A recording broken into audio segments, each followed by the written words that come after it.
Hello everyone, it's Molly here. I know, lots of things changing all the time. Suddenly there's a name, and I did warn that I might fall deeper down the they them hole, which I did.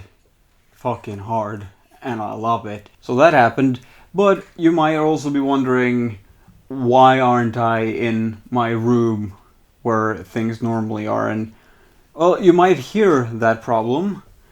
It might as well be better to show. One of my cats just got kittens who get incredibly easily lost and really needs to be around someone, and I'm the only one in the house, and I can't really go down because I don't trust them to be alone because they start meowing whenever they get like 5 feet away from their mother. They start complaining and complaining, and they're very cute, but they're also complete idiots, and I don't understand how they manage to stay alive because how these kittens are so self-destructive, it's not even funny. But the reason I decided to bring up my camera because I don't really want to do things when I'm just in the living room making sure the kittens don't die. I had to block off the kitchen because they kept falling into the other cat's food. Because they thought that was a good idea and they tried to eat that food and was just like, this is terrible, and then try it again.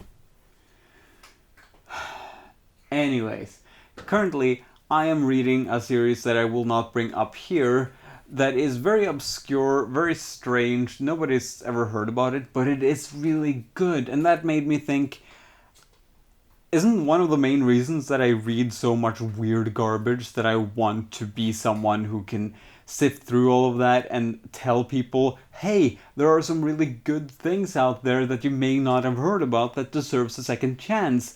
So I thought, yeah, I should probably just go out and get that published so I can actually do the thing I claim I want to do as well, other than make incredibly annoying videos about subjects nobody cares about. So I gathered all my books downstairs, and then I had to go up and I didn't bother to bring all the books, so I just took notes. So, no book visuals live. I might add it in post if I feel like it. So, yeah, let's just delve into all of these books that you may not have heard about but deserve a second chance. Starting with a book that I've already talked about, or rather a book series, The Orphan's Tales by Catherine M. Valente. The story of The Orphan's Tales is that the son of the Sultan finds this girl who lives in the palace garden, and she has these dark markings around her eyes. And one day he goes up to her and asks, why do you have these dark markings? And they turn out to be stories, and then she starts telling these stories. This is a fantasy story that is incredibly unique. Like, I once had someone ask me, like, if you want something that is fantasy but is definitely very unlike Tolkien, what should I read? This is my first just go to. The Orphan's Tale series is very different. It's very clearly written to be inspired by Arabian Nights, which means that, the story goes from a main story, and then they tell a story, they tell a story, they tell a story, and then you get out of that one, and down three more, and up. It goes very much up and down in the story levels. It can be a little bit confusing. I lost focus on like one chapter and I had to restart that chapter because nothing was making sense anymore. That being said, that may just be a personal failing of mine to not be able to focus on that part, because it is really easy in all the other books to do that. So I just think I fucked up. I was tired or something. And it is extremely engaging. I really wish there was more fantasy that developed in these kind of ways. So, is my recommendation to check it out? Absolutely. Do it. You will not regret it if you're looking for fantasy that is unlike basically everything you've ever read. Be warned that I told someone about this series, they searched it up, and they found In the Night Garden.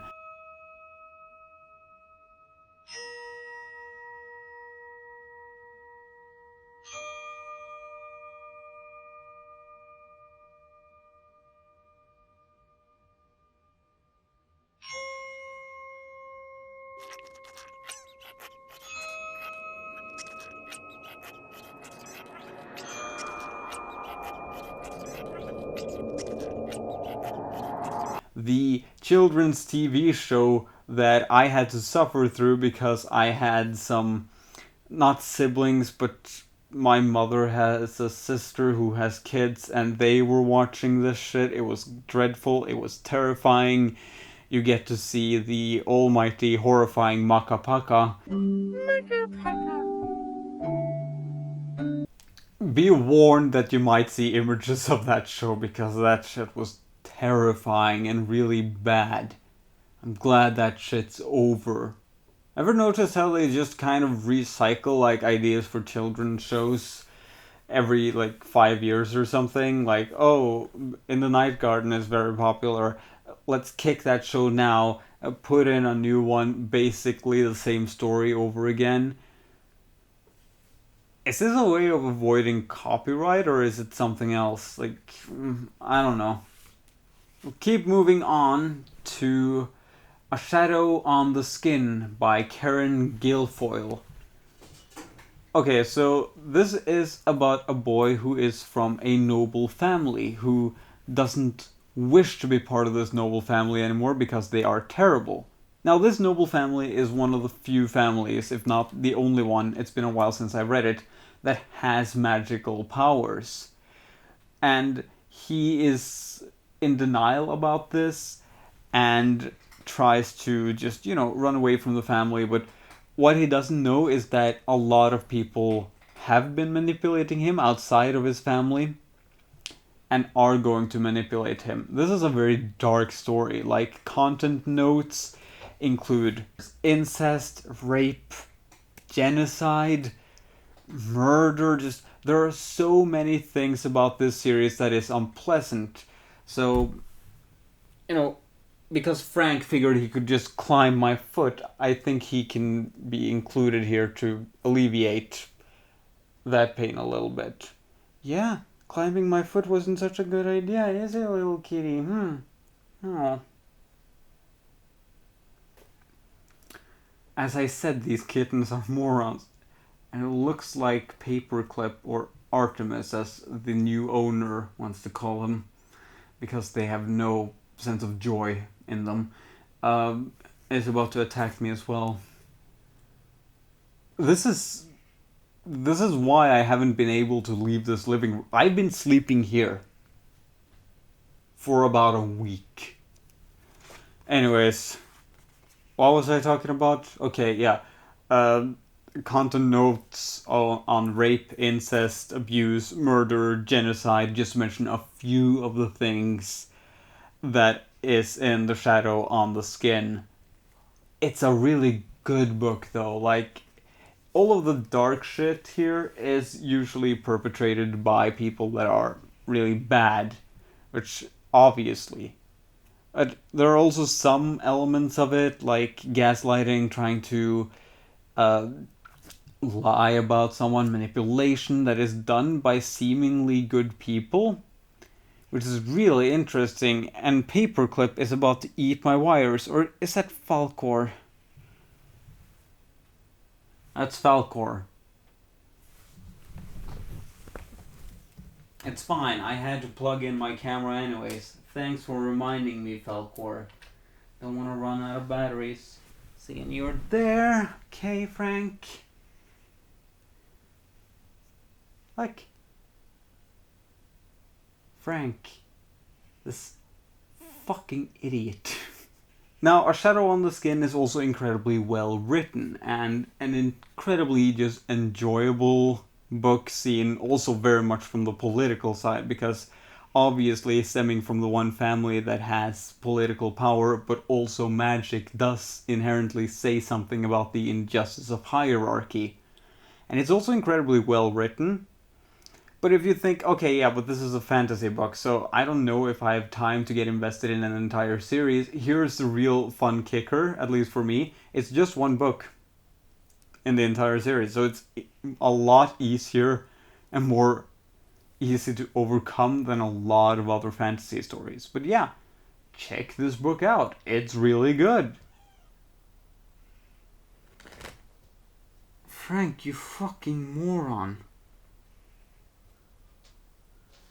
I swear they're doing this on purpose. I want to put you down on the floor so you can go run around. There we go. He's hearing his siblings and it's just going, oh, what should I do? This fucking idiot is gonna get in a fight with the other fucking idiots. Next book series, Dragon Apocalypse by James Maxey. I just said next book series. It could just be next book, but yeah, this is a book series. Dragon Apocalypse by James Maxey. I've already made a video about it, and in that I kind of explained that it's difficult to summarize the story. I said it's difficult to summarize the story. It's basically about the Black Swan who wants to prevent the Dragon Apocalypse. If you can't be friends, I need to go over there. Anyways, okay.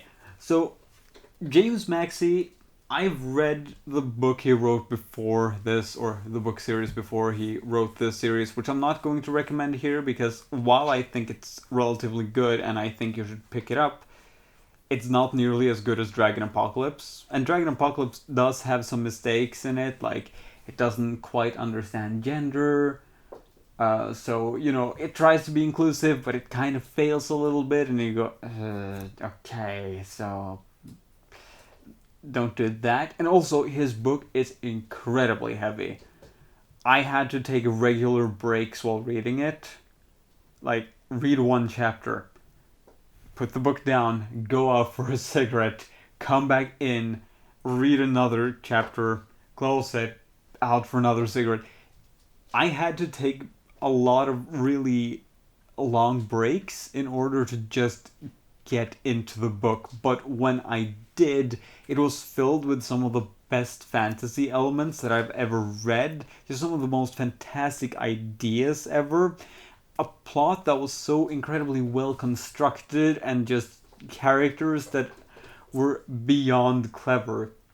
Like, in chapter 2 of the first book, the main character, the character we get our perspective from in 2 out of 4 books, dies and becomes a ghost, and then you have to throw in all of the rules about how ghosts work and gets like a consistent narrative through that, which is kinda fucking amazing.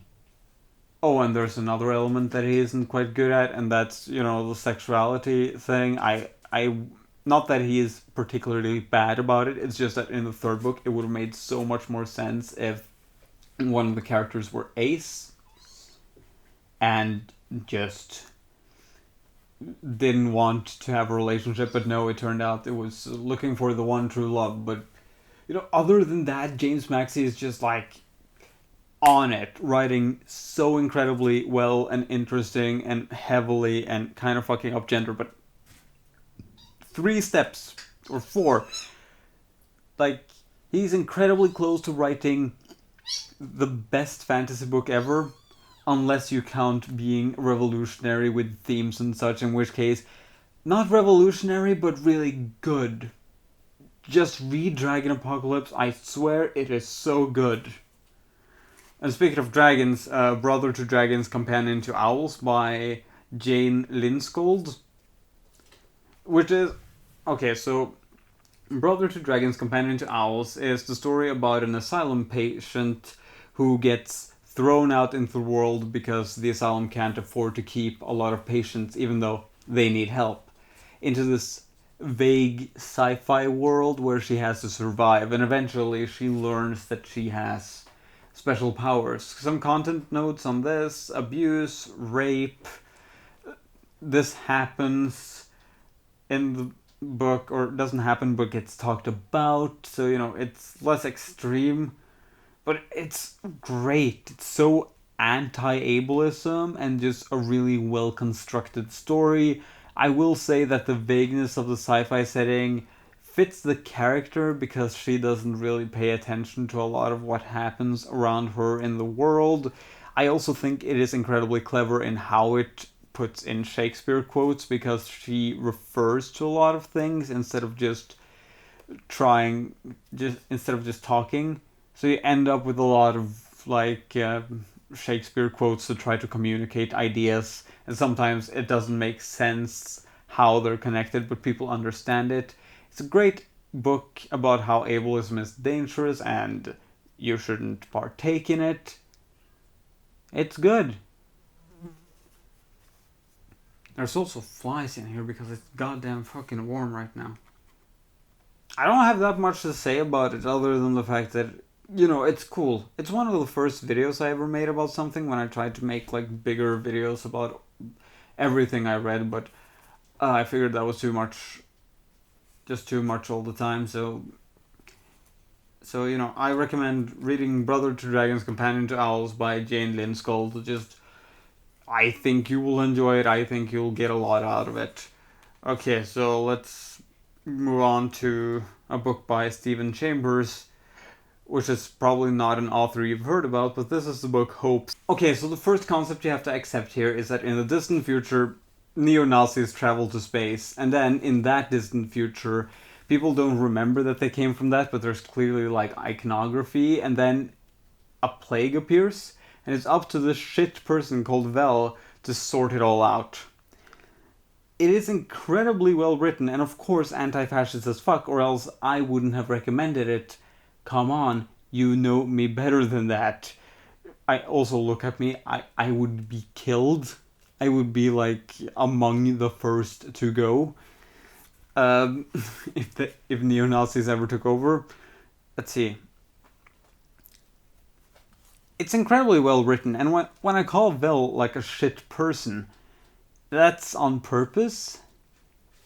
He is one of the better written bastard characters that I've ever read, and I think that this book does great things to point out that, hey, even this shit kid who is terrible, who doesn't have parents that are named because they matter so little to the story, even he can see just how fucking terrible the Nazis were. If I can give a little bit of a recommendation, pretend the sequel didn't come out. It's not that it becomes fascist, it's just not as good. Sorry, one of the kittens, I think Falcor, is fucking trying to attack something, but I don't know if it's a wire or something, so... No!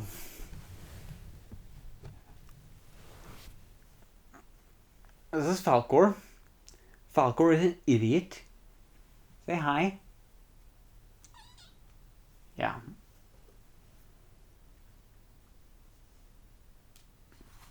So let's talk about Hell Train. Well, this kitten tries to understand what it did wrong, which is chew on wires. Why are they always chewing on wires? Oh, Hell Train by Christopher Fowler. It is the story about a writer who tries to get hired by Hammer Studios to write a movie for them. And then the book becomes about the script. This is uncomfortable. Oh god. There we go.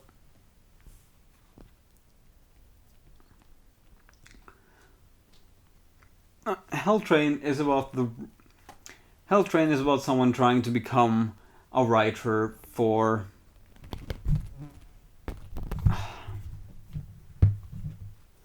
You're gonna be difficult. Hell Train is about a guy that tries to write for Hammer Studios before they are shutting down. And he writes this film about people being trapped on a train that will drag them to hell if, they don't stop the train. So it has this ticking clock element, it has all these fun things that it goes into, because in reality it's mostly about the people in the train, and then it intercuts with in-jokes about Hammer Studios. It's really fun if you know about Hammer Studios, but if you don't, you're going to be left in the dark. Which is basically everything I can say about it. Like, character descriptions are poor because you are supposed to imagine, oh, what if Christopher Lee played this character, for instance? But if you're, like, unfamiliar with this thing, just avoid it. You will not understand things. It will not explain itself, which I kind of appreciate. But at the same time, it's like incredibly niche. So I understand that, if you're not into it, you will probably, not get into it. It's actually one of the first videos I ever made about a book was about Hell Train. Anyways, let's talk about the Cat series by Joan da Vinci. The Cat series is about Cat who tries to navigate a universe that has been taken over by humans, where he is half a species that humanity almost wiped out. So the Cat series is not about a cat, which automatically minus points. Also, it tries to connect like the story of Cat and Cat's race to Native Americans with certain ideas that are kind of invalidating, and there's a lot of trappings. Oh, and book one has like a lot of homophobia with like the main villain kind of acting flirtatious towards Cat. Other things you also should put content notes in for is rape and abuse, because that happens not in every book. Mostly, most of the bad shit happens in Cat's Paw, except that Cat's Paw is the best book. Okay, so the homophobia in the first Cat's book, Scion, is accidental. I can tell because the author probably figured out that, oh shit, this is kind of homophobic, and made a character from book one who had no established sexuality appear in book two and be gay, but also one of the very few characters that are nice and not terrible. Of course, this is a book that has the most rape and abuse stories, so keep that in mind before checking it out. Uh, but it is the best book in the series. Like, if you have to read something of the Cat series by Joan da Vinci, read Cat's Paw. It's really fucking clever and actually really good, and it avoids, oh, they're basically like Native American. No, they're not. They have psionic powers that make them able to, be psychic. She tries to circumvent this kind of like using another race as a metaphor, but they are actually dangerous, so it becomes inefficient as a metaphor, because then you're implying that a minority actually it has like something superior to them, which can be dangerous, which legitimizes why people are afraid of them. Like, she tries to avoid that by saying that they can't kill people with their powers, and I don't know how much that will, take away from that. Like, oh, you can't purposely harm someone with your psionic powers. Okay, uh, people can still perceive it as a threat. I don't know. I'm not clever enough to go into that discussion, which is why the first draft of the script actually evolved into the "hey, leave young adult alone, it's fine" video that I made. There's a lot of things that just evolve into completely weird things on this channel that seem completely unrelated. The reason it evolved into that is because it's basically young adult. It's well written, but easily comprehensible. But just read Cat's Paw again. Okay, last book that is. Okay, I lied. This last book is not actually good, but I have to remind people that Quest for the Faradon by Richard Ford exists, because what the fuck, that book just. It continually surprises me that it exists, and I would like to add a note from the video that I made about it that it is basically eco-fascism. But it is the only book that has made me laugh through an entire chapter, which is the end. Now, before we go any further, content note, there is animal abuse in this. Incredibly well written animal abuse, which just makes you feel fucking terrible all the time. But, at the same time, just this might be a little bit much for someone. Anyways, this book is, apart from writing about animal abuse, really fucking bad. Just the worst, harebrained. It made me laugh through the entire last chapter, just sitting there laughing out loud while reading. I had to continue. I couldn't continue, and I laughed because he didn't believe that the guy he found that was sporadically telling him this weird story was telling the truth, until he came to the part where the earth was exploded and then it was rebuilt. Apparently, there's a sequel to this book, but I don't want to check it out. Oh my god, Quest for the Faradon. I, I don't know what to say about it other than Jesus Christ. If you haven't checked it out, it is so fucking weird. Check it out. I beg of you, please. Don't give him money, but please check it out. It's so funny. Anyways, those are weird books that I recommend for one reason or another. Uh, yeah.